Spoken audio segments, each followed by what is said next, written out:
മുട്ടുവേദന എന്ന് പറയുന്നത് എന്താണ് കാര്യം? ഈ കാലിന്റെ മസിൽ സ്ട്രെങ്തൻ ചെയ്യാത്തത് കൊണ്ടാണ് ഈ മുട്ടുവേദന വരുന്നത്.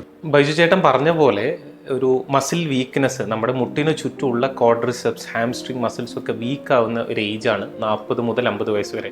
ഈ ടൈമിലാണ് ഏറ്റവും കൂടുതൽ ആൾക്കാർക്ക് മുട്ട് തേയ്മാനത്തിൻ്റെ തുടക്ക ലക്ഷണങ്ങൾ കാണുന്നത്.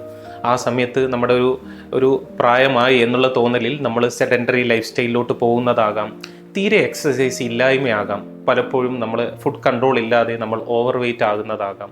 പിന്നെ സ്ത്രീകളിലാണെങ്കിൽ മെൻസസ് നിൽക്കുന്ന ഏജ് ഗ്രൂപ്പായ ഒരു മെനോപോസ് ഏജ് ഗ്രൂപ്പിലോട്ട് വരുന്നതും ഈ കുറച്ച് കാരണങ്ങൾ കൊണ്ടാണ് നമ്മൾ എന്ത് ചെയ്യുന്നത്, ആർത്രൈറ്റിസിൻ്റെ ആ ഒരു ഏജ് 40 to 50 ആയിട്ട് വരുന്നത്.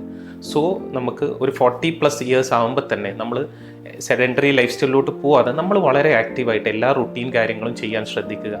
എസ്പെഷ്യലി വെയിറ്റ് ഉള്ള ആളാണെങ്കിൽ വെയിറ്റ് കൺട്രോൾ വ്യക്തമായിട്ട് ആ ഒരു ഏജ് ഗ്രൂപ്പിൽ ചെയ്യുക.